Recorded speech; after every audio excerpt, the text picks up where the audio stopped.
संकीर्तनैकपितरौ कमलायताक्षौ विश्वम्भरौ द्विजवरौ जुगधर्मपालौ वन्दे जगत्प्रियकरौ करुणावतारौ आनन्दलीलामयविग्रहाय हेमावदिव्य छविसुन्दराय तस्मै नमो महाप्रेम रसप्रदाय चैतन्यचन्द्राय नमो नमस्ते।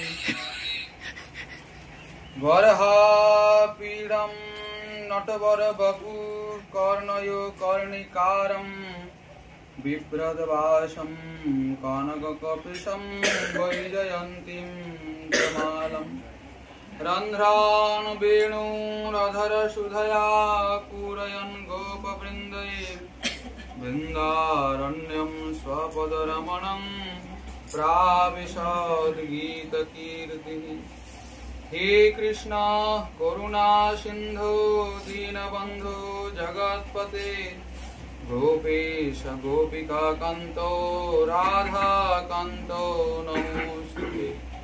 तप्तकाञ्चन गौराङ्गी राधे वृन्दावनेश्वरी वृषभानुसुते देवी त्वां नमामि हरिप्रिये। वृन्दायै तुलसीदेव्यै प्रियायै केशवस्य च कृष्णभक्तिप्रदे देवी सत्यवत्यै नमो नमः। नमो धर्माय महते नमो कृष्णाय वेधसे ब्राह्मणेभ्यो नमस्कृत्यं नरं धर्मान् वक्षे सनातनं नारायणं नमस्कृत्यं नरं चैव नरोत्तमं देवीं सरस्वतीं व्यासं ततो जयमुदीरयेत्। मूकं करोति वाचालं पंगुं लंघयते गिरिं यत्कृपातमहं वन्दे परमानन्दमाधवं। जय रूप सनातन भट्ट रघुनाथ श्रीजीव गोपाल भट्ट दास रघुनाथ। এই ছয় গোসাইর করি চরণ বন্দন যাহা হইতে বিঘ্ন নাশ অভীষ্ট পূরণ। দুর্গমে পতিমেন্ধস্য স্থলৎপাদগতির্মুঃ स्वकृपा दृष्टिदानेन सन्तमवलम्बनम्।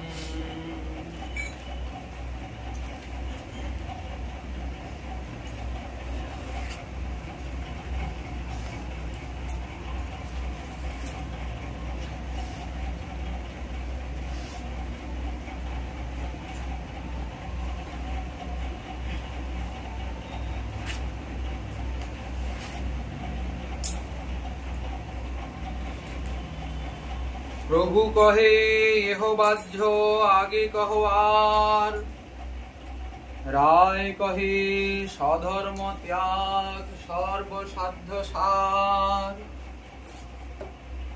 कलि पावनावतार सर्वावतार सार शिरोमणि राधा माधव मिलित विग्रह प्रेम पुरुषोत्तम परतत्व सीमा सर्वाद्भुत चमत्कार लीला कल्लोल बारिधि। नदियानंद आनंद कंद शचीनंदन गौरहरिर अत्यंत प्रिय परिकर वर्ज साक्षात नित्यानंद करुणा घनमूर्ति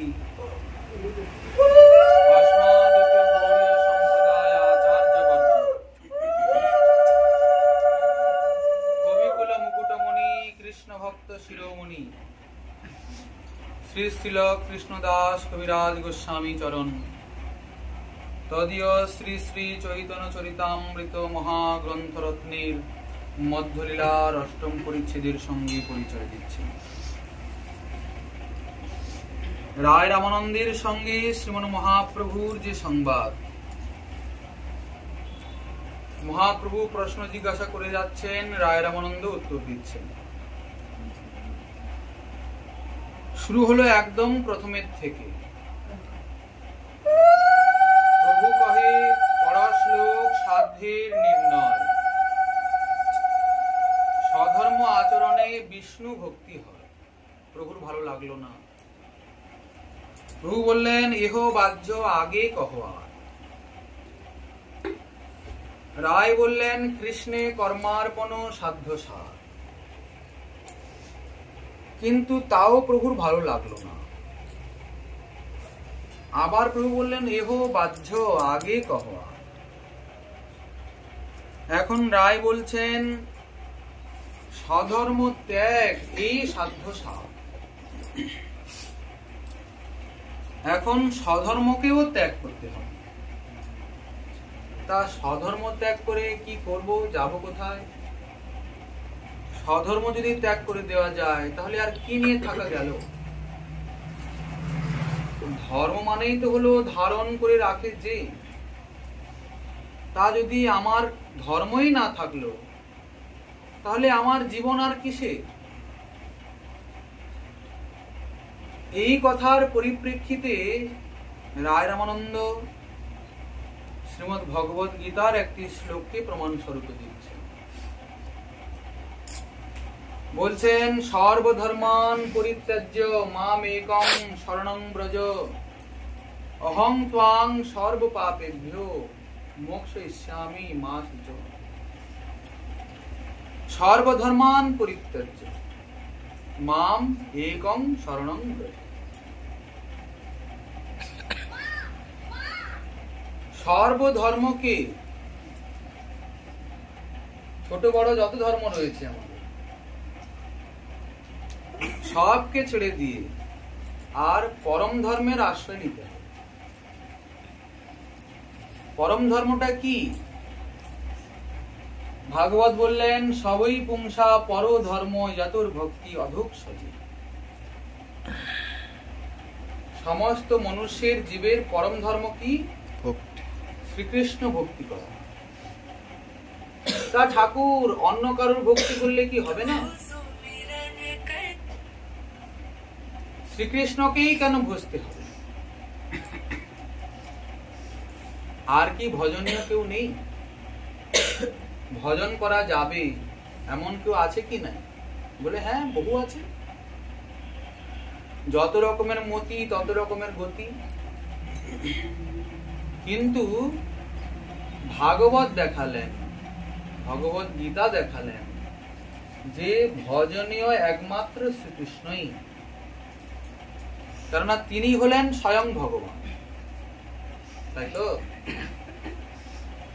আমাদের শ্রীমৎ জীব গোস্বামী চরণ তার শ্রী শ্রীকৃষ্ণ সন্দর্ভ গ্রন্থে শ্রীকৃষ্ণ যে স্বয়ং ভগবান, ওকে সুচারু রূপে প্রতিপাদন করে দিয়েছে। অনেকের অনেক রকমের সন্দেহ জাগে, অনেকে অনেককে মানেন ভগবান স্বরূপে, কিন্তু তা মানলে তো হবে না, শাস্ত্র প্রমাণ চাই।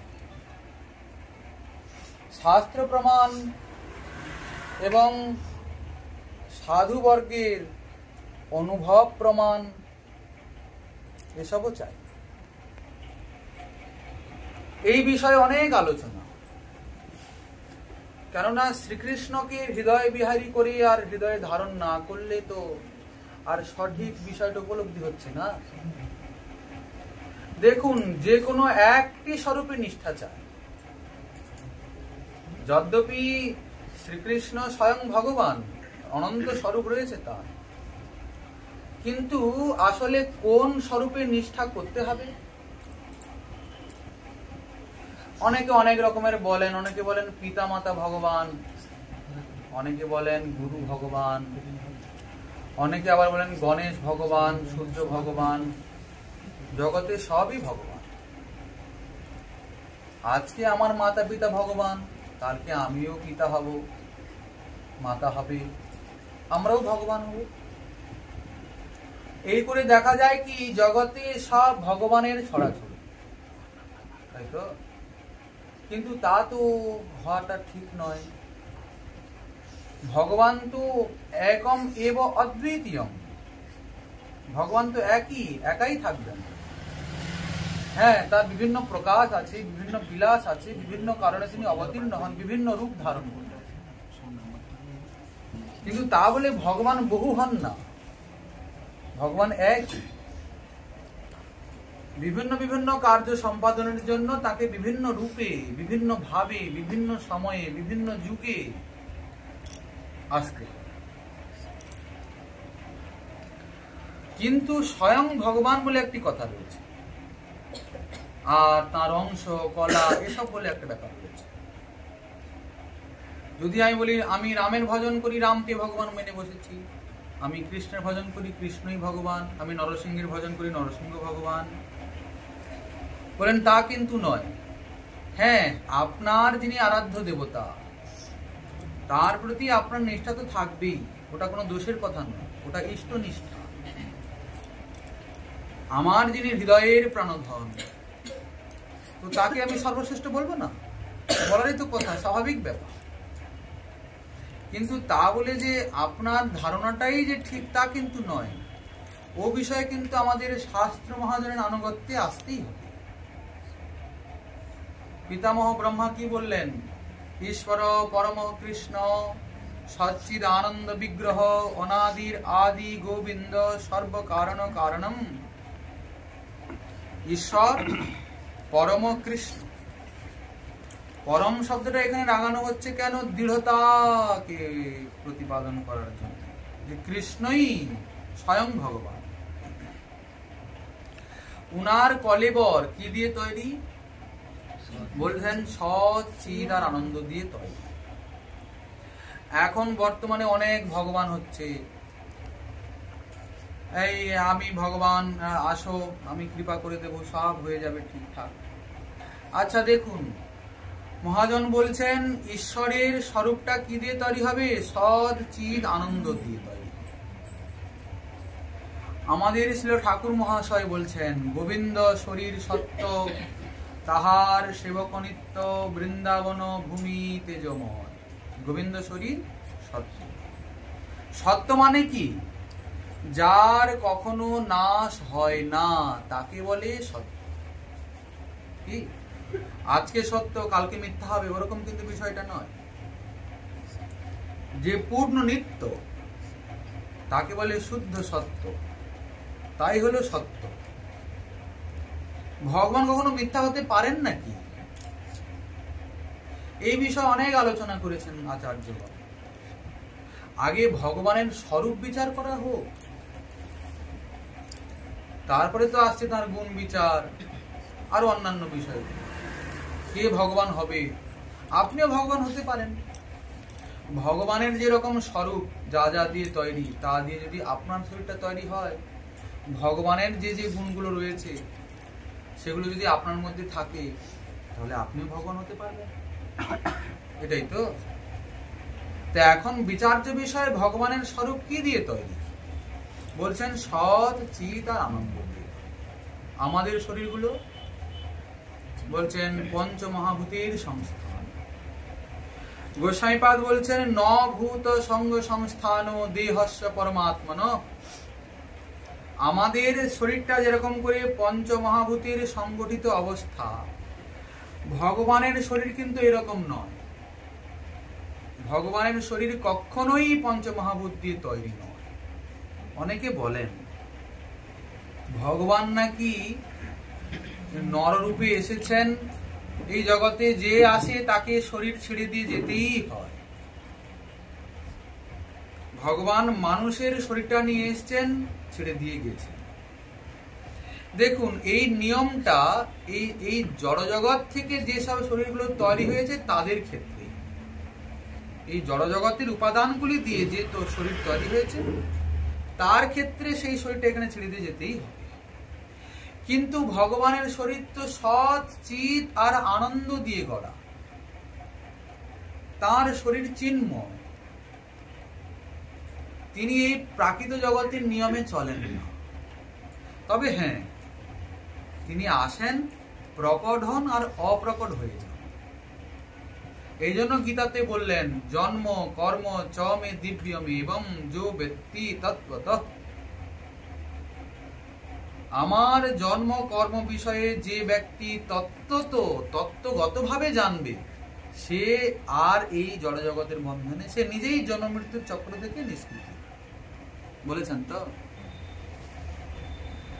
তো তাহলে ভগবান যে এখানে জন্ম শব্দটা বললেন, ওটা কিন্তু এই যেভাবে একটা মনুষ্যের মাতৃগর্ভ থেকে জন্ম হয় ওই রকম কিন্তু নয়। এখানে জন্ম মানে প্রকট, আবির্ভূত হওয়া। আচ্ছা, তারপরে যদি দেখা যায় ভগবানের তো জন্ম হওয়ার কোনো প্রশ্ন ওঠে না, তিনি তো সর্বব্যাপক, তিনি সর্বত্র সব অবস্থায় সব সময় সব জায়গাতেই রয়েছেন, জন্ম হওয়ার প্রশ্ন আসে কেন? হরি ব্যাপক সর্বত্র সমানা, প্রেমতে প্রকট ভই মে জানা। হরি ব্যাপক সর্বত্র সমান, খালি কেবলমাত্র প্রেমে তিনি প্রকট হয়ে যান, তাই তো? ভগবান সর্বত্রই রয়েছে। পিতামহ ব্রহ্মা বলছেন, অণ্ডান্তরস্থ পরমাণু চয়ান্তরস্থম গোবিন্দম আদি পুরুষম তমহং ভজামি। তিনি অণু পরমাণুর মধ্যেও আছেন, ভিতরেও আছেন, বাইরেও আছেন,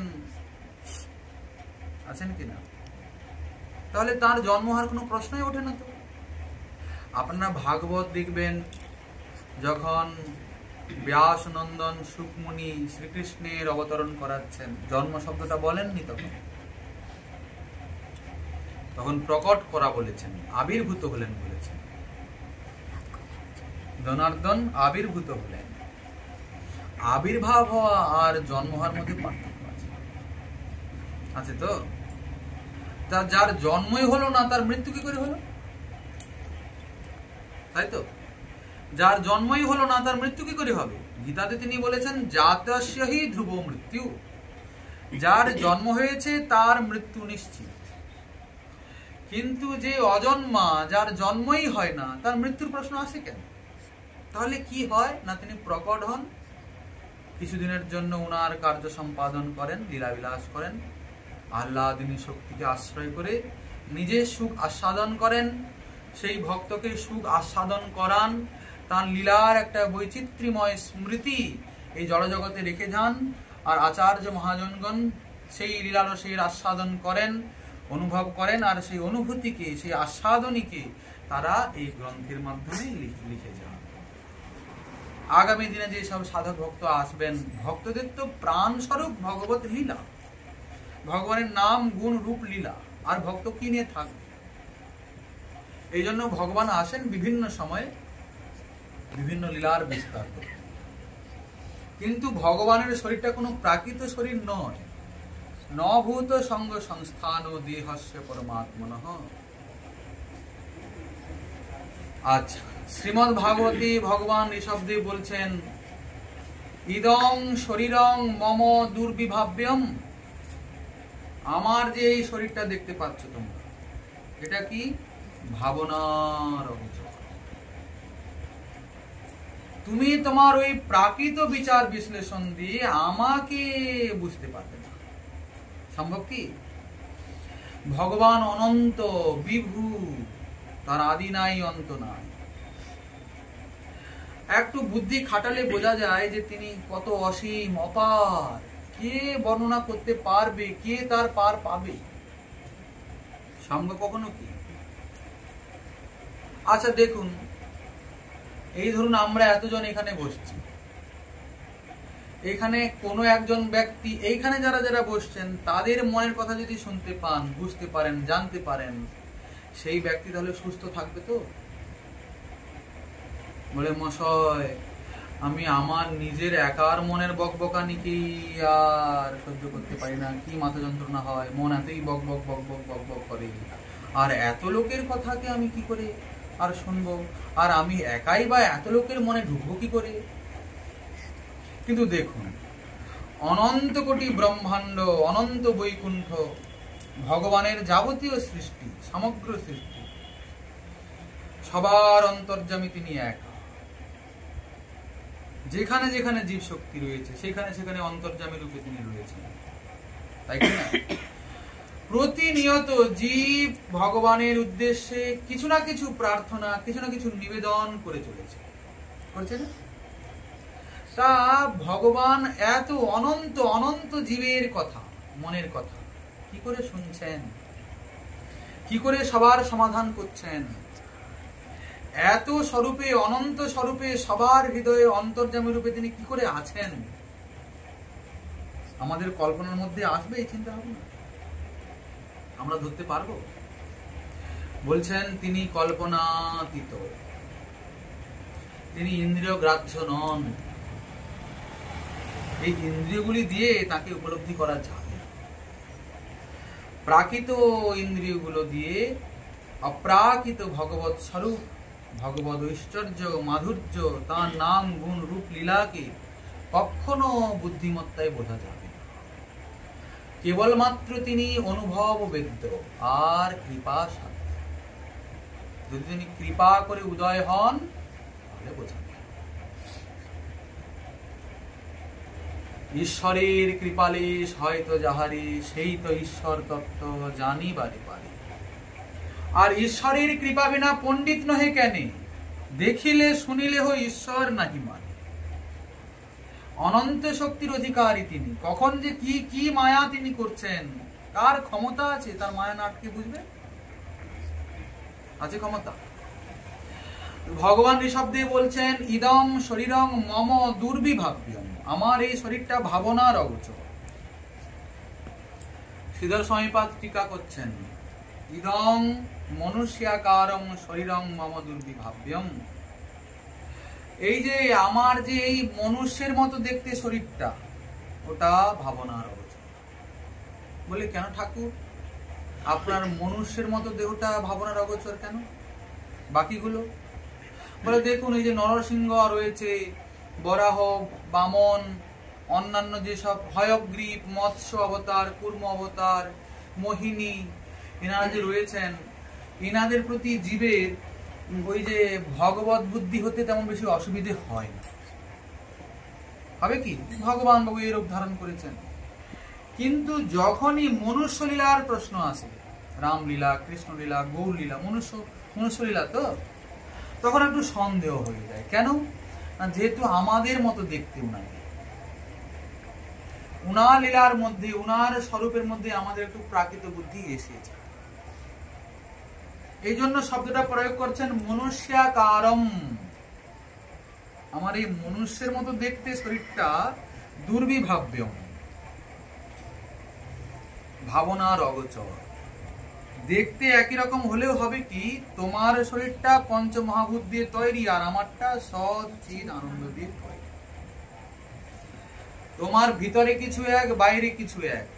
ভিতরে আমাদের কি, অমেধ্য পূর্ণে কৃমিজাল সংকুলে স্বভাব দুর্গন্ধি বিনিন্দিতান্তরে, ফলে বরে মূত্র পুরীশ ভাবতে রমন্তি মূঢ়া বিরমন্তি পণ্ডিতা। কি বলছেন? অমেধ্য পূর্ণ শরীর, পুরো আমিষ, তাই তো? আর কৃমিজাল সংকুলে, ভিতরে সব কৃমি কীট গুলো বসবাস করে। এই শরীরের স্বভাব কি? দুর্গন্ধকে ছড়ানো। দুর্গন্ধ ছড়ায় তো। এই শরীরের 9টা দরজা রয়েছে আর অসংখ্য জানালা রয়েছে। এই দরজা জানালাগুলো দিয়ে শরীর নিরন্তর দুর্গন্ধকে ছড়ায়। কলেবরে মূত্র পুরীশ ভাবিতে, এই শরীরটা মূত্র এবং মল তৈরি করার একটা কারখানা, ঠিক তো? আমাদের শরীরটা মলমূত্র তৈরির কারখানা। সুন্দর সুন্দর দ্রব্যগুলাকে আমরা প্রসাদ রূপে ভোজন করি, প্রসাদ পাই।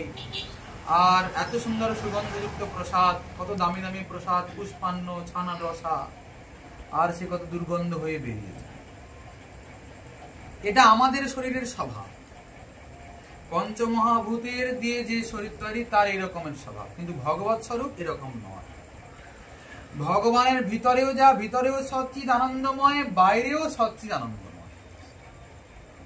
ইদং মনুষ্যাকারং শরীরং মম দুর্বিভাব্যম অবিতর্ক্যম। তর্ক করে আমাকে জানা যায়। তর্ক অপ্রতিষ্ঠ, শ্রুতয় বিভিন্ন। তর্কের কোনোদিন প্রতিষ্ঠা হয় না। ওই তর্ক করে কোনোদিন ভগবানকে বোঝা যাবে না।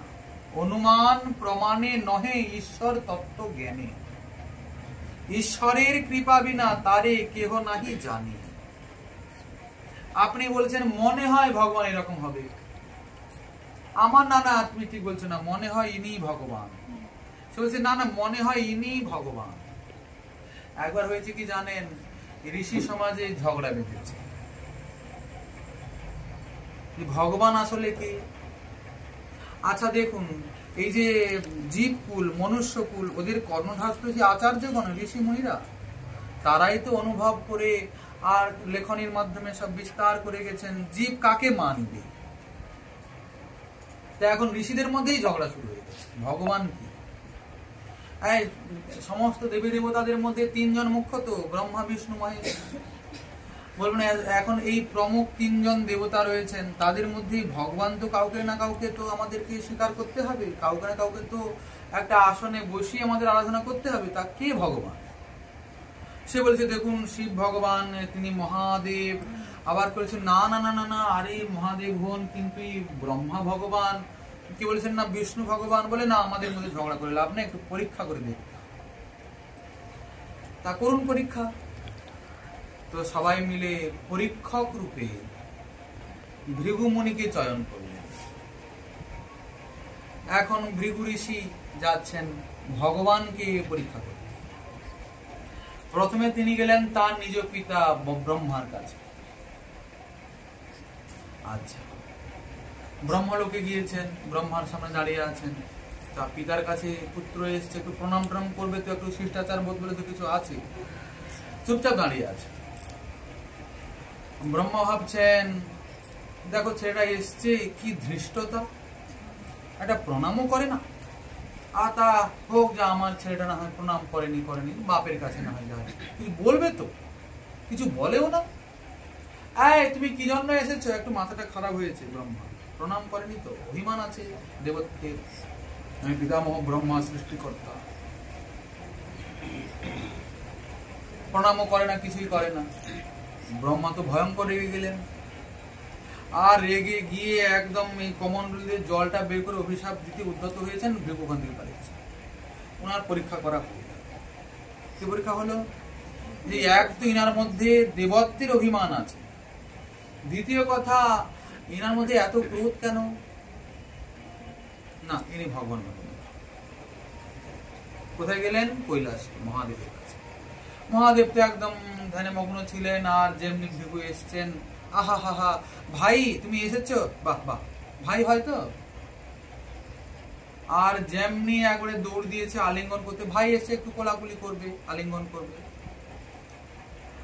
আর ভৃগু যে মুনি ছিলেন আর দূরে পালাচ্ছেন, দাঁড়াও দাঁড়াও দাঁড়াও, তুমি অপবিত্র থাকো, কোথায় কোনো শ্মশানে মশানে থাকো, তোমার সর্ব অঙ্গে এইসব ছাই ভস্য মাখা, আমি কত পবিত্র ব্রাহ্মণ দেখতে পাচ্ছ নাকি, আমি কোথায় কোথায় থাকি, কত পবিত্র থাকি, তুমি একবারে স্পর্শ করবে না আমাকে, আমি অপবিত্র হয়ে যাব। আর মহাদেবের ক্রোধ দেখে কি, তোর এত বড় ক্ষমতা, তুই জানিস না আমি কি? আমি তোর ভাগ্য ভালো, তোকে আলিঙ্গন করতে যাচ্ছিলাম, কোথায় থাকিস তুই, আমি মহাদেব।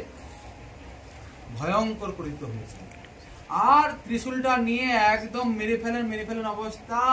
ভৃগুমুনি তো পালিয়েছেন, আর ভগবতী পার্বতী ধরেছেন মহাদেব। প্রভু করছেন কি, ছেড়ে দিন, এরকম আপনাকে শোভা পায় না।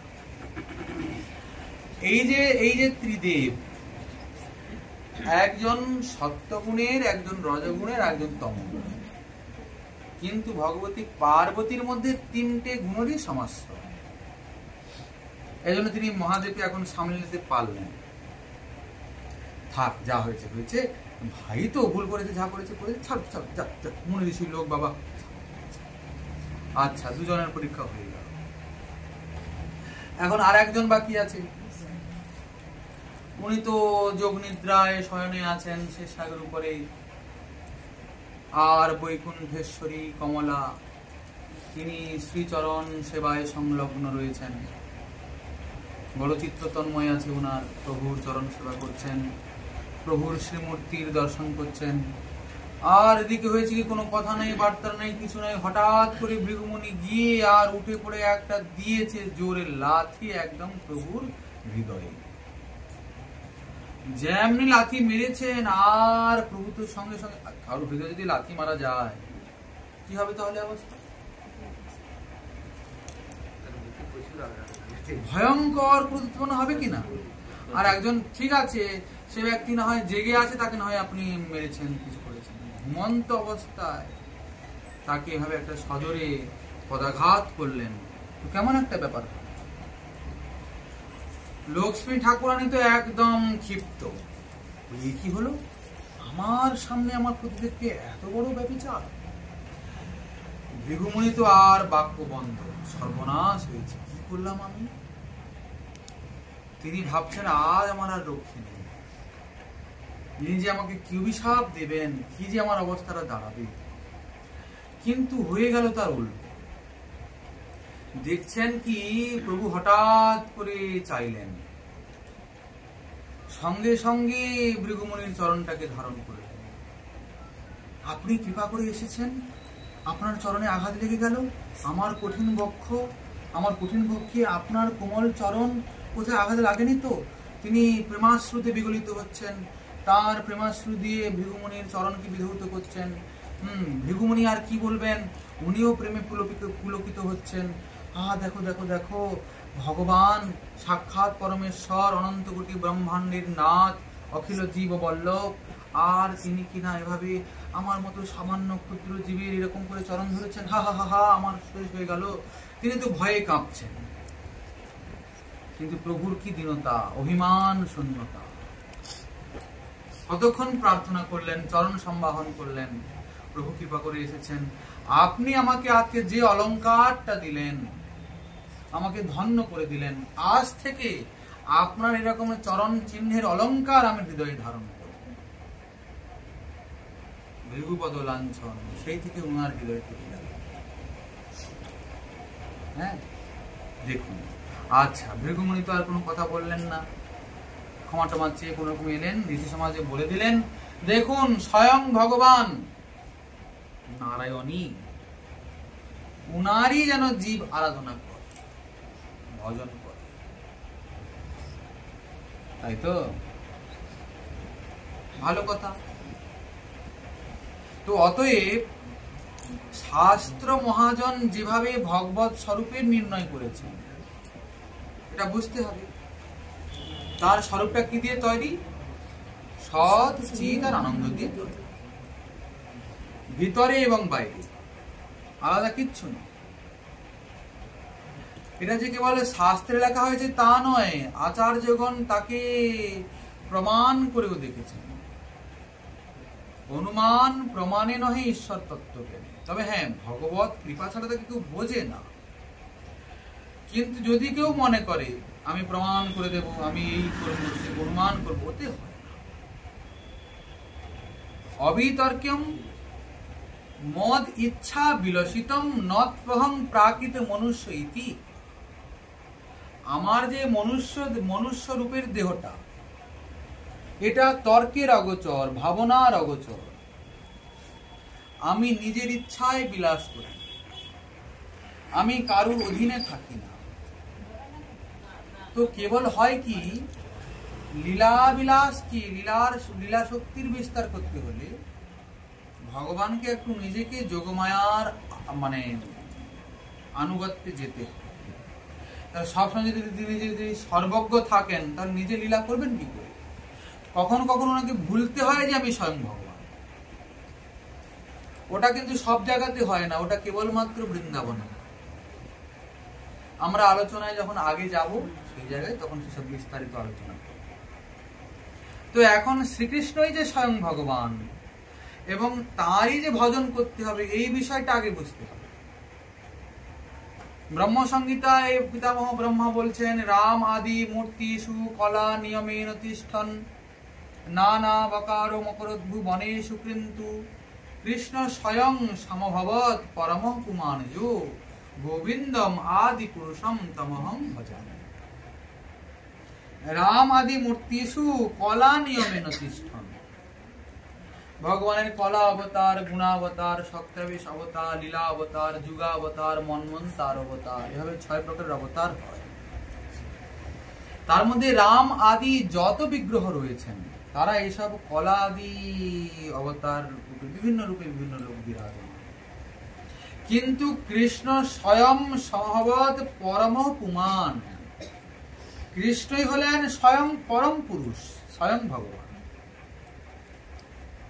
এরকম হে গোবিন্দ, হে আদি পুরুষ, আমি আপনার ভগবান। আচ্ছা, সেটা আমরা কি করে উপলব্ধি করবো মশাই? বলছেন না না না না, আপনার বুদ্ধিমত্তাকে কাজে লাগালে হবে। কেন না, তিনি অদ্বৈতম, অচ্যুতম, অনাদিম, অনন্ত রূপম, আদ্যম পুরাণ পুরুষম নবযৌবনম চ।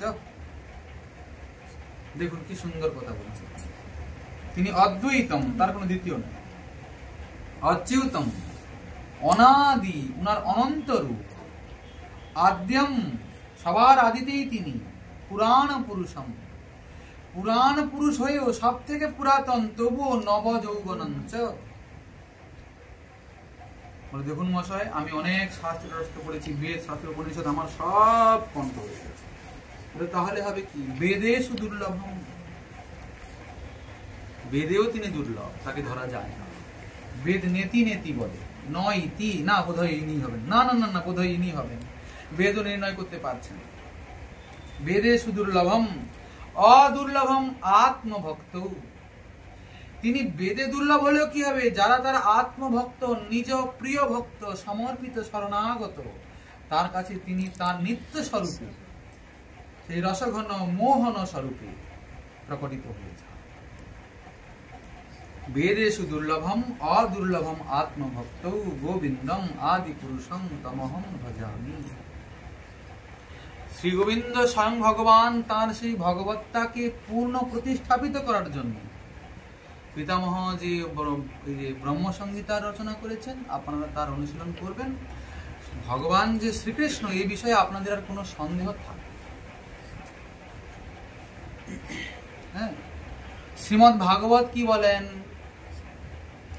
আগে 24 অবতারের বর্ণনা করলেন শ্রীপাদ সুতমুনি,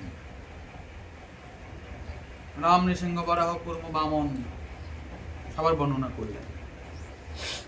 আচ্ছা,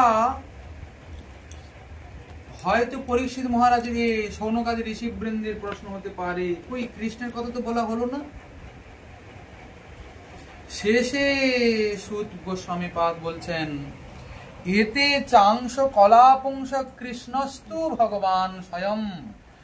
শ্রীকৃষ্ণকে অবতার বর্গের মধ্যে গণনা করা হয়নি। কেন হয়নি? না, উনি স্বয়ং ভগবান, উনি অবতারই, উনার থেকে অবতার বর্গ আসেন।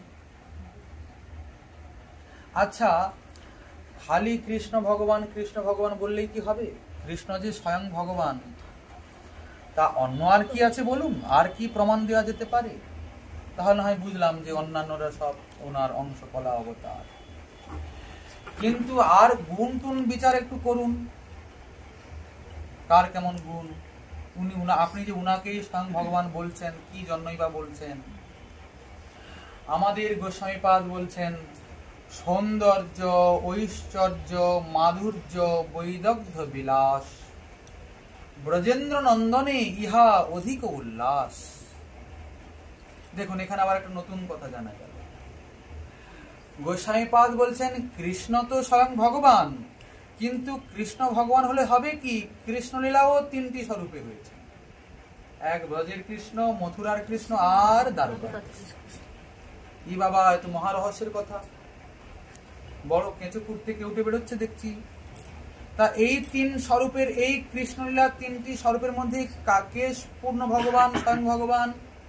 শ্রীমদ রূপ গোস্বামী পাদ বলছেন, এই যে ব্রজেন্দ্র নন্দন কৃষ্ণ হলেন পূর্ণতম ভগবান।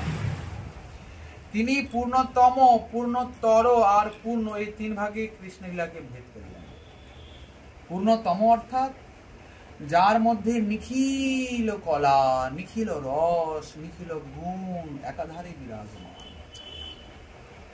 যেটা অন্য কোন ভগবত স্বরূপে হবার নয়, হয়নি, হবেও না। গোসাইপাদ বলছেন ঐশ্বর্য, মাধুর্য, সৌন্দর্য, বৈদগ্ধ বিলাস, ব্রজেন্দ্র নন্দনে ইহা অধিক উল্লাস। সৌন্দর্যে ইনি সবার সেরা, মাধুর্যে ইনি সবার সেরা, বিদগ্ধতা ইনি সবার সেরা, আর বিলাসে ইনি সবার সেরা। এখন ঐশ্বর্য কাকে বলে? বলছেন এই যে উনার অনন্য সিদ্ধ অসমর্থ স্বয়ং প্রভুতা, ওটাই হলো ঐশ্বর্য। উনি যে সবার প্রভু ওটা ওনাকে প্রমাণ করতে হয় না। এখানে ছাতি পিটে বলতে হয় না আমি সবার প্রভু, ওটা বলতে হয় না। যদ্যপি তিনি গীতাতে বলেছেন অহং সর্বস্ব প্রভব মত্তঃ সর্বং প্রবর্ততে, আমি সবার প্রভু, আমার থেকেই সবকিছু সৃষ্টি হয়েছে, ওটা উনি বলেছেন যাতে আমার প্রতি জীব শরণাগত হয়, কিন্তু ওনাকে এসব বলতে হয় না। ব্রজেন্দ্র নন্দন কোথাও বলেননি আমি ভগবান বলে। এই যে কথাটা বললেন ইনি কে? ইনি দেবকী নন্দন শ্রীকৃষ্ণ। যশোদানন্দন বলেননি আমি স্বয়ং ভগবান। তাহলে তো ওনার ওই লীলাটাই হলো না। ওনাকে নিজের নিজ ভগবত্তাকে প্রতিপাদন করতে হয় না, সবাই জানে উনি স্বয়ং। ওনার ভগবত্তার পরীক্ষা করতে এসে লোকে যে আসে পরীক্ষা করতে, সে নিজেই বিপাকে পড়ে যায় নাকি? এমনই ওনার মোহিনী শক্তি, এমনই ওনার লীলার বৈদগ্ধির বিলাস। পিতামহ ব্রহ্মা, যিনি আদি জগৎ গুরু, সৃষ্টিকর্তা, ফাঁদে পড়লেন কিনা? দেবরাজ ইন্দ্র কি ভয়ঙ্কর ফাঁদে পড়লেন। এমনকি শ্রীমন মহাদেবও বাদ যাননি। অন্যদের আর কথা কি বলা যেতে পারে? তুমি বৈষ্ণব আগ্রগণ্য, বৈষ্ণব চূড়ামণি,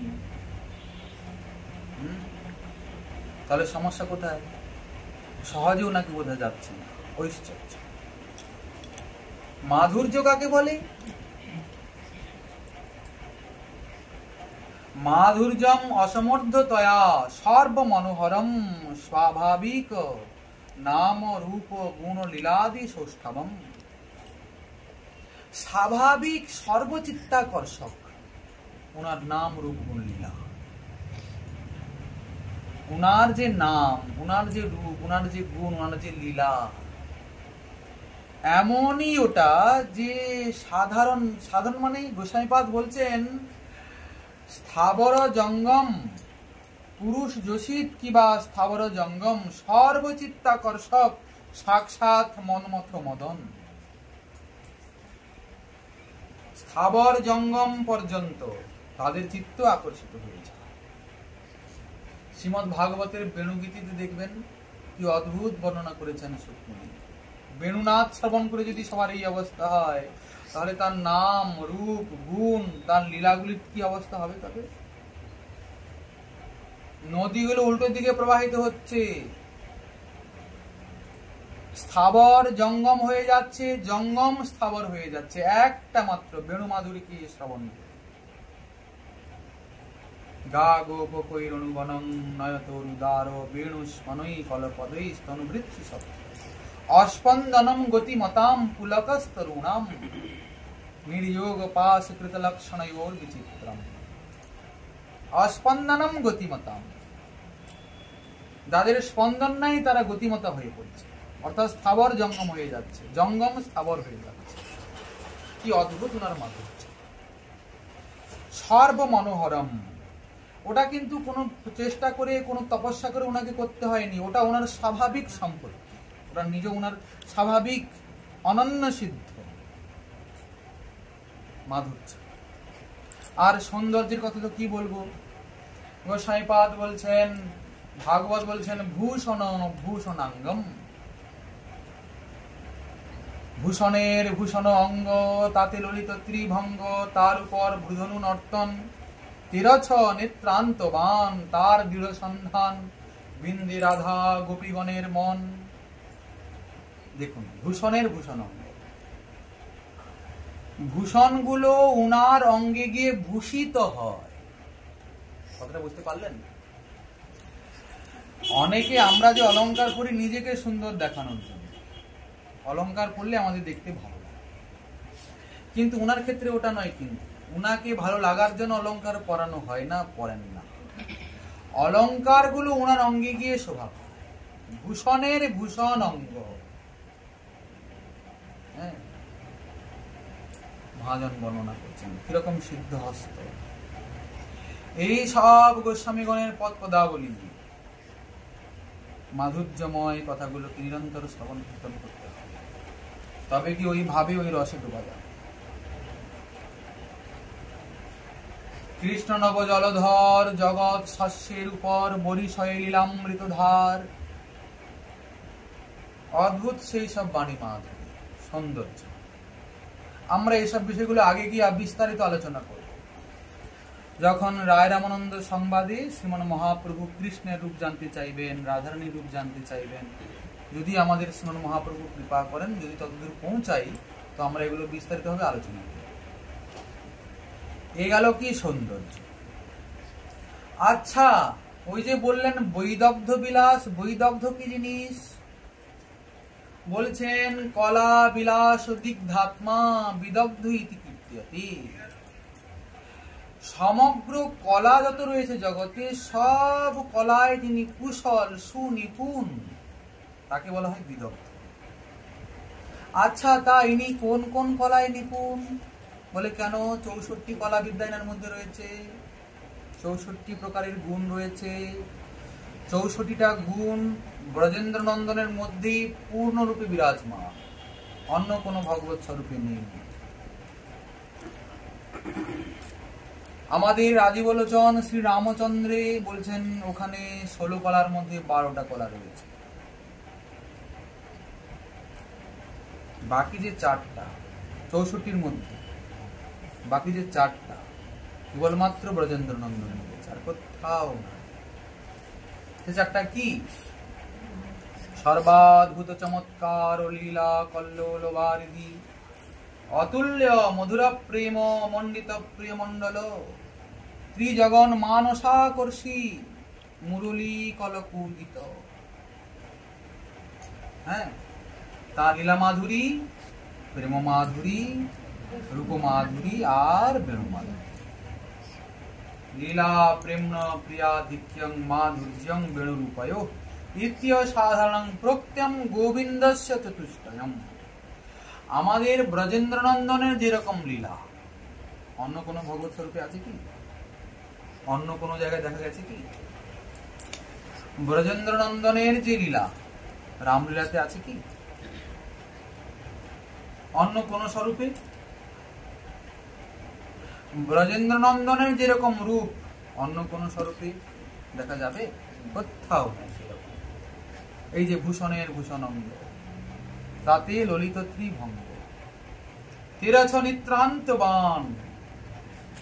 এই যে আর নয়নে চাওয়া, ওটা কি? বাণ। বিন্ধে রাধা গোপীগণের মন, এরকম কোন ভগবত স্বরূপে আছে? কোথাও নাই। আর দেখুন এই যে দৃষ্টি, এই যে সন্ধানী দৃষ্টি, ওতে কিন্তু ভয় হয় না, কারণ ওতে প্রেম জাগে, ওতে আকর্ষণ আছে। কিন্তু ভগবান নরসিংহকে দেখলে ও বাবা গো, ভগবতী লক্ষ্মী পর্যন্ত কেঁপে যাচ্ছেন, বাবা রে বাবা, হবে না হবে না হবে না। শেষে পিতামহ ব্রহ্মা কি করলেন? ছোট্ট প্রহ্লাদকে এগিয়ে দিলেন, যা বাবা তুমি শান্ত করতে পারো। আর প্রহ্লাদকে দেখে বাৎসল্যের মূর্তি নরসিংহ শান্ত। ওখানে মধুর রস পাওয়া গেল না, ওখানে বীর রস পাওয়া গেল, বাৎসল্য রস পাওয়া গেল, ভক্তবৎসলতা পাওয়া গেল, মধুর রস কিন্তু পাওয়া গেল না নরসিংহ। আচ্ছা, কৃষ্ণ বাঁশি বাজান, রামকে বাঁশি বাজাতে দেখেছেন? আচ্ছা, সেই বাঁশি যদি নরসিংহের হাতে ধরিয়ে দেওয়া যায়, ভালো হবে কি না? কুকু করে বাজাবেন, কখনো হবে কি? বাঁশি ও নরসিংহ দৌড়ে নিয়ে যাবে আপনার। দেবতারা কি ভয়াতুর হয়েছে, তার গর্জনায় প্রলয় এসে যাচ্ছে জগৎ। সৃষ্টির সংহারের সম্ভাবনা করে পিতামহ ব্রহ্মা আদি সমস্ত দেবগণ এসে উপস্থিত, এক একজন করে স্তুতি করছেন, ভয়ে কাঁপছেন, বাণী কত কত ভয়ে একদম ভাগবতে দেখবেন। কিন্তু প্রভু শান্ত হচ্ছে না, প্রভুর গর্জনা কমছে না, ভয়ঙ্কর গর্জন করছেন। তাকে বাঁশি ধরাবেন? রক্ষা পাবেন তো? আর বাঁশি ধরালেও বা কি, হাতে শোভা তো পাবে না। ওই বাঁশি কেবল ব্রজেন্দ্রনন্দনের হাতেই শোভা পাবে। আর প্রেম মাধুরী ওটা কোথায়? কেবলমাত্র ব্রজেন্দ্রনন্দন। অন্য জায়গাতেও প্রেম প্রেম আছে, কিন্তু ওগুলো কি সীমিত। ভগবত স্বরূপ মানেই প্রেমের স্বরূপ।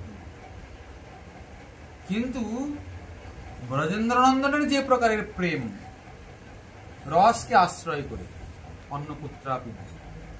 বলছেন সৌন্দর্য মাধুর্য বৈদগ্ধ বিলাস, ব্রজেন্দ্র নন্দনে ইহা অধিক উল্লাস। গোবিন্দের মাধুরী দেখি বাসুদেবের ক্ষোভ। কার ক্ষোভ হলো? বাসুদেব আবার কে গো? আসলে ঘটনা কি হয়েছে, যখন শ্রীকৃষ্ণ মথুরাতে আছেন, উনার সামনে একদিন ব্রজলীলার নাটক করা হচ্ছে। বৃন্দাবনে ছিলেন, সেখানে কি কি লীলা করতেন, তো মথুরার কিছু যারা নাটক টাটক করেন, তারা ওই রকম কৃষ্ণ সেজে, সখা সেজে, ব্রজবাসীরা সেজে নাটক দেখছে রাজসভা। আর আমাদের বাসুদেব দেবকী নন্দন বসছেন সিংহাসনে, তার সঙ্গে নাটক হচ্ছে। তো যিনি কৃষ্ণ সেজেছেন, ব্রজেন্দ্র নন্দন সেজেছেন, নন্দনন্দন সেজেছেন, এমন ভাবেই সেজেছেন, এমন ভাবেই লীলা করছেন। উনি সাজা, উনি কিন্তু প্রকৃত আসল ঠাকুর নন, সাজা যে কোনো একটা সাধারণ লোক ব্রজেন্দ্র নন্দন সেজে লীলা করছে। তা দেখেই বাসুদেবের হৃদয়ে ক্ষোভ হচ্ছে। সেই মাধুরী আস্বাদিতে উপজায় লোভ, গোবিন্দের মাধুরী দেখি উপজায় ক্ষোভ। ওনার মধ্যে লোভ আসছে, আহা এত সুন্দর। তার সাধারণ একটা ব্যক্তি ব্রজেন্দ্রনন্দন সাজলে যদি এই মতো ঐশ্বর্য মাধুর্য বৈদগ্ধির প্রকাশ পায়, তাহলে ব্রজেন্দ্র নন্দনের আসল স্বরূপে কেমন সেটা? সে মাধুরী আস্বাদিতে উপজায়। কিন্তু কি করবেন, ওই স্বরূপে তো আর আস্বাদন হবে না, অতএব সমস্যা আছে। তাহলে দেখুন, আমাদের শ্রীমদ্ ভাগবতী আরাধ্য তত্ত্বরূপে কাকে নেওয়া হলো? 24 অবতারের বর্ণনা তো আছে, কিন্তু আরাধনা কার করব? আমাদের শ্রীমন মহাপ্রভু কার আরাধনা দিয়ে গেলেন? বলছেন আরাধ্য ভগবান ব্রজেশ তনয়। আরাধ্য ভগবান কে? ব্রজেশ তনয়। ব্রজের যিনি রাজা, তার যিনি তনয় পুত্র। এই একটা কি কথা বললেন মশাই, ভগবানের আবার পিতা মাতা হয় নাকি? ভগবানই তো সবার পিতা, সবার মাতা। দেখুন, এই বিষয়ে অনেক গভীর রহস্য রয়েছে। যদ্যপি উনি স্বয়ং ভগবান, কিন্তু ওই যে বললেন তৎ ধাম বৃন্দাবনম, ব্রজেশ তনয়, তবে সেই ভজন, ব্রজেন্দ্রনন্দনের ভজন বৃন্দাবনেই হবে। গোবিন্দ শরীর সত্য, তাহার সেবক নিত্য, বৃন্দাবন ভূমি তেজময়। বারবার বলা হচ্ছে কি? ধাম নিষ্ঠ। কোন ধাম? ব্রজধাম। ওই শ্রীকৃষ্ণকে অনুভব করতে হলে, আস্বাদন করতে হলে, ওনার নাম রূপ গুণের আস্বাদন করতে হলে ব্রজধামকে আশ্রয় করতেই হবে, নিত্য নবদ্বীপ মন্ডলকে আশ্রয় করতেই হবে। বলে কেন অন্যত্র কোথাও যদি আমরা তার কথা শুনি, তার নাম বলি, তার রূপের কথা শুনি, আস্বাদন করে হবে না? বলে হবে হয়তো, কিন্তু ওই ধামে থেকে যেভাবে অনুভব হবে অন্য পুত্রাবি হবে না। আচ্ছা, আমরা তো অতি সাধারণ, আমাদের কথা বাদ দিই। কুরুক্ষেত্রে যখন শ্রীমতী রাধারানী গেলেন, সেখানে কোন কৃষ্ণ? দ্বারকানাথ, ঐশ্বর্যের স্বরূপ। ওখানে তো রাজবেশ, রাধারানী সমস্ত ভূগণ সঙ্গে গেলেন, কৃষ্ণের সঙ্গে সাক্ষাৎ হলো। কিন্তু রাধারানী বলছেন কি? অবশেষে রাধা কৃষ্ণে কইল নিবেদন, সেই তুমি, সেই আমি, সে নবসঙ্গম, তথাপি আমার মন হরে বৃন্দাবন। কি বলছেন? তথাপি আমার মন হরে বৃন্দাবন, বৃন্দাবনে উদয় করাহ আপন চরণ। বলে কেন? এখানে কি অসুবিধে? বলে এখানে ইহা রাজবেশ, সঙ্গে সব ক্ষত্রিয়গণ, তাহা গোপবেশ, সঙ্গে মুরলী বল।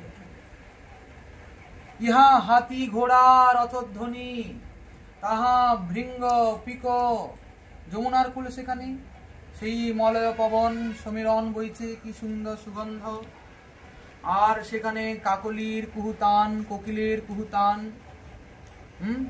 ডাহুক ডাহুকি চক্রবাকের কত রকমের তাদের চিৎকার চেঁচামেচি, বন্য হরিণীর দৌড়াদৌড়ি ছোটাছুটি, বন্য শশক ভৃঙ্গ, কি অদ্ভুত সেখানকার পরিবেশ। মালতী মধুকর মাল। অতএব সেই সৌন্দর্য মাধুর্য বৈদগ্ধ্যকে আস্বাদন করতে হলে ব্রজধাম আশ্রয় করতেই হবে। আমাদের কথা নয়, শ্রীমতী রাধারানী বলছেন, বৃন্দাবনে উদয় করা আপন চরণ, তবে আমার মনোবাঞ্ছা হয়তো পূরণ। দেখো এখানে সেই তুমি, আমিও সেই, কিন্তু বৃন্দাবনে তোমার সঙ্গে আমার মিলন হলে যে আনন্দ হতো, এখানে তোমাকে দেখে, তোমার এই রাত বেশ দেখে আমার সে আনন্দ হচ্ছে। তাহলে ধামের মহিমা আছে। তাহলে ব্রজেন্দ্র নন্দনের আরাধনা কোথায় করব? বৃন্দাবনেই করব। তা গোসাইপাদ বললেন, বৃন্দাবনে করব মানে কি? আসলে বৃন্দাবনেই উনার ভজনটা হয়, অন্যত্র হয় না। কেন হয় না? না বৃন্দাবনম পরিত্যাজ্যম পাদম একম ন গচ্ছতি। বৃন্দাবনকে পরিত্যাগ করে তিনি এক পা কোথাও যান না বলে একটা কথা বলে দিলেন। তাহলে যে অক্রুর মহাশয় এসে নিয়ে গেলেন ওনাকে, যে দেখা গেল, তা আপনি কি বললেন? দেখুন, আমাদের শ্রীমৎ কবিরাজ গোস্বামীপাদ বলছেন, পূর্ণ ভগবান অবতরে যেই কালে আর সব অবতার তাতে আসি মিলে। স্বয়ং ভগবান যখন অবতীর্ণ হন, উনার আসার আগে আজ পর্যন্ত যত অবতার হয়েছে সবাই উনার সঙ্গে এসে অবতীর্ণ হন একসঙ্গে। নারায়ণ, চতুর্ভুজ, মৎস্য আদি অবতার, যুগ মন্বন্তার অবতার যত আছে সবে আসি কৃষ্ণ অঙ্গে হয় অবতীর্ণ হইছে অবতরে কৃষ্ণ ভগবান পূর্ণ। নারায়ণ, চতুর্ভুজ, মৎস্য আদি যত অবতার হয়েছে, লোকে বলে 24 অবতার, কে বলে 10 অবতার, কে বলে কি অবতার, বলেছেন না না না না, ওনার অনন্ত অবতার। কেউ গণনা করতে পারবে? শ্রীমন মহাপ্রভু শ্রীমৎ সনাতন গোস্বামীপাদকে শিক্ষা দিচ্ছেন, সেখানে তিনি কত নারায়ণের বিগ্রহের কথা বর্ণনা করছেন। সবাই চতুর্ভুজ, কার ডান হাতে গদা, কার বাম হাতে গদা, কার বাম হাতে শঙ্খ, কার নিচের ডান হাতে শঙ্খ, কার উপরে ডান হাতে শঙ্খ। কি অদ্ভুত সব বর্ণনা করছেন। অনন্ত অবতার বলছেন, যখন পূর্ণতম ভগবান আসেন, তখন উনার আসার আগে পর্যন্ত যত অবতার হয়েছেন সবাই উনার অঙ্গে পূর্ণতম রূপে হয়ে আসেন। তাহলে যদি তাই হয়, তাহলে যিনি দেবকীর ওখানে এলেন উনি এনার মধ্যে আছেন। আসলে যশোদানন্দন আর দেবকী নন্দন এক নন। দেবকী নন্দন যিনি, উনি বিষ্ণুর অবতার শ্রীকৃষ্ণ। উনি এসেছেন ধরাভার হরণের জন্য। ভাগবতে তাই দেখা যায় তো, ধরিত্রী দেবী আর গাভীর রূপ ধারণ করে পিতামহ ব্রহ্মার কাছে গেলেন, দুঃখের কথা নিবেদন করলেন। উনি বললেন, তোমার সমস্যা বড় গম্ভীর, আমি পারবো না, আমাদেরকে ভগবানের শরণাগত হতে হবে। ক্ষীরসাগরের তটে গিয়ে ভগবানকে স্তুতি মিনতি করলেন। প্রভু বললেন, হ্যাঁ আমি অচিরেই যাব, তুমি দেবতাদেরকে বলো ওই যদুকুলে বিভিন্ন জায়গাতে অবতীর্ণ হতে, আমি যাব, আসছি। তিনি নারায়ণ এলেন কোথায়? দেবকীর গর্ভে কংসের কারাগারে। কিন্তু যশোদার যে কৃষ্ণ এলেন, তিনি কিন্তু উনি নন। যশোদাও একটি পুত্রকে জন্ম দিয়েছেন, তবে তিনি হলেন স্বয়ং ভগবান। তিনি সবসময় আসেন না, ব্রহ্মার একদিনে একবার আসেন। ব্রহ্মার একদিনে একবারই আসেন। ব্রহ্মার একদিনে তিনি একবার অবতীর্ণ হইয়া করেন প্রকট বিহার। তবে কবে আসেন, কোন সময়ে আসেন, মহাজন তাও নিরূপণ করে দিয়েছেন। 71 চতুর্যুগে 1 মন্বন্তর, 14 মন্বন্তর ব্রহ্মার দিবস ভিতর। 71টা চতুর্যুগে, সত্য ত্রেতা দাপর কুলি, এভাবে 71 বার হলে একটা চতুর্যুগ হয়। এবার যখন ৭১টা চতুর্যুগ পরিবর্তন হয় তখন তাকে বলে এক মন্বন্তর বা এক মন্বন্তর। এরকম যখন ১৪টা মন্বন্তর পরিবর্তন হয় তখন ব্রহ্মার ১২ ঘন্টা হয় একদিন। তো তাহলে শ্রীকৃষ্ণ একদিনের মধ্যে কখন আসেন? বলছেন বৈবশত নাম এই সপ্তম মন্বন্তর, ২৭ চতুর্যুগ তাহার অন্তর। ১৪টা মন্বন্তর, তো তার মধ্যে ৭ নম্বর মন্বন্তর, তার নাম কি? বৈবশত। আচ্ছা, একটা মন্বন্তরে কটা করে চতুর্যুগ আছে? ৭১টা করে চতুর্যুগ আছে। তার মধ্যে ২৭টা চতুর্যুগ চলে গেল। ২৮ নম্বর চতুর্যুগে দাপরের শেষে গোলকের ব্রজের সহিত হয় কৃষ্ণের প্রকাশ। একবারে পরিষ্কার বলে দিয়েছেন। স্কন্দ পুরাণও বলছেন অষ্টাবিংশ দ্বাপরান্তে স্বয়মেব যদা হরিম উৎসারয়ে নিজাম মায়াম তৎপ্রকাশো ভবেত্তদা। আচ্ছা, তাহলে যদি এই সিদ্ধান্ত হলো পূর্ণতম ভগবান যখন আসেন, বাকি যত অবতার রয়েছেন তার মধ্যে পূর্ণতম রূপে সমাবিষ্ট হয়ে আসেন, তাহলে দেবকী নন্দন কৃষ্ণ যিনি, তারপরে তো বসুদেব ছেড়ে দিয়ে গেলেন, সেই কৃষ্ণ এই কৃষ্ণ মিশে গেলেন একসঙ্গে। আচ্ছা, কেন এত বড় রহস্য করতে গেলেন? না মিশলে কি হতো না? যশোদার পুত্রটা জন্ম হলো, যদি প্রকাশ্যে দেখা যেত তাহলে এত সন্দেহ থাকতো না, এত ঝামেলা পোয়াতে হতো না আমাদের, এত সব প্রমাণ, এত সব শাস্ত্র টানাটানি করতে হতো না। বলে দেখুন, যদি যশোদারও একটা পুত্র আর দেবকীর একটা পুত্র দুটো একসঙ্গে মিশে গেল, এই দৃশ্য যদি দেখা যেত, তাহলে ব্রজবাসীদের যে শুদ্ধ প্রেম শ্রীকৃষ্ণের প্রতি ওটা থাকতো না। কেন থাকতো না? বলে কিন্তু বাবা গো বাবা, এই কৃষ্ণ কোনো সাধারণ নয়, আমাদের ব্রজের কৃষ্ণ কোনো সাধারণ নয়, দেখো দুটো মিলে গিয়ে হয়েছে বাবা, একই একটা ব্যাপার আছে। ব্রজবাসীর শুদ্ধ প্রেম ঐশ্বর্য না জানে, ঐশ্বর্য দেখিলেও নিজ সম্বন্ধ সে মানে। যদ্যপি ব্রজে তিনি ঐশ্বর্যের চরম সীমা পর্যন্ত প্রকট করেছেন, প্রচুর ঐশ্বর্য প্রকট করেছেন, তবু ব্রজবাসীরা মানে না। তারা কি মনে করে এর মধ্যে এত কিছু? এই যে গর্গাচার্য বলেছিলেন গোয়াল ঘরে বসে যে নারায়ণ সমগুণই, নারায়ণের মতন এর মধ্যে গুণ আছে, তো মাঝে মধ্যে নারায়ণের আবিষ্ট হন, ভর করে। এই বড় বড় অসুরগুলোকে মারতে হয় তো নারায়ণ ভর করে, আর নারায়ণ মারিয়ে কি মারে নাকি? ওনারা মানতে চান না। ওনাদের নয়নে যে শুদ্ধ মাধুর্যের চশমাটা লাগানো আছে, যদি এই ঘটনা হতো তাহলে ওই মাধুর্য আর থাকতো না। উনি তো লীলা পুরুষোত্তম, লীলা করতে আসছেন। তো বলছেন কি, অতএব বিষ্ণু তখন কৃষ্ণের শরীরে, বিষ্ণু দেহে কৃষ্ণ করে অসুর সংহার। কৃষ্ণ কিন্তু অসুর টসুর মারছেন না। বিষ্ণু যে উনার মধ্যে আছেন, দেবকী নন্দন কৃষ্ণ, উনি এইসব অসুর সংহার করছেন। উনি অত সব করেন না, উনি কেবলমাত্র লীলা করছেন, সুখ নিজে আস্বাদন করছেন। সুখ রূপ কৃষ্ণ করে সুখ আস্বাদন, ভক্তগণে সুখ দিতে লাদিনী কারণ। তিনি সুখময়, সুখ আস্বাদন করতে এসছেন, নিজে সুখী হচ্ছেন আর ভক্তদেরকে সুখী করাচ্ছেন। কি ব্রজলীলার কথা শুনলে, ব্রজের শ্রীকৃষ্ণের নাম গুণ রূপ লীলার বর্ণনা শুনলে সুখ হয় কিনা, আনন্দ হয় কিনা? সুখ রূপ কৃষ্ণ করে সুখ আস্বাদন। উনার মধ্যে উনি হলেন বৈদগ্ধ শিরোমণি। আচ্ছা, আমাদের গোস্বামীপাদ নায়ক নিরূপণ করছেন উজ্জ্বল নীলমণি। চার রকমের প্রমুখ নায়কের মধ্যে তিনি বললেন যিনি ললিত, ধীর ললিত নায়ক, তিনি হলেন নায়ক চূড়ামণি। তিনি কে? এই শ্রীকৃষ্ণ। তা ধীর ললিত নায়ক কাকে বলে?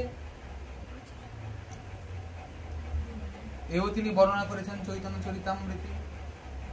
যদি শ্রীমন মহাপ্রভুর কৃপা হয় আবার আগামীকাল লইল বিষয় আসে মনের আকাঙ্ক্ষা।